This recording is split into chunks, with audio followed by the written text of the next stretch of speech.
আশুলিয়া থানার অন্তর্গত আশুলিয়া ইউনিয়ন কর্তৃক আয়োজিত আজকের এই নির্বাচনী জনসভার প্রধান মেহমান হিসেবে উপস্থিত থাকবেন ঢাকা জেলার সম্মানিত আমির জনাব মাওলানা দেলাওয়ার হোসেন ভাই, উপস্থিত আশুলিয়া থানার সম্মানিত থানা আমির অধ্যক্ষ বশির আহমেদ ভাই, জেলা নেতৃবৃন্দ এবং আজকের এই জনসমুদ্রের জনসভার সম্মানিত সভাপতি অত্র ইউনিয়নের সম্মানিত আমির মাওলানা মাসুদ ভাই, সম্মানিত শ্রমিক ভাইরা, জনতা, আজকের জনসমুদ্র প্রমাণ করছে আগামী দিন ইসলামের দিন, আগামী দিন ইসলামী সমৃদ্ধি বাস্তবায়নের দিন।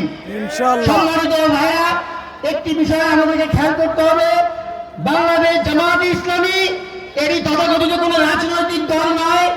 বাংলাদেশ জামায়াতে ইসলামী এটি একটি ইসলামী আন্দোলন, এটি একটি ইবাদত, শুধুমাত্র কোনো রাজনৈতিক দল নয়। আমরা আগামী আসন্ন নির্বাচনে যদি দাঁড়িপাল্লাকে জয়যুক্ত করতে পারি, ইনশাআল্লাহ আগামী দিনে বাংলাদেশ তথা আশুলিয়া শ্রমিক মানুষের ভাগ্য পরিবর্তনে বাংলাদেশ জামায়াত ইসলামীর পাশে থেকে বাংলাদেশ শ্রমিক কল্যাণ ফেডারেশন ভূমিকা রাখবে ইনশাআল্লাহ।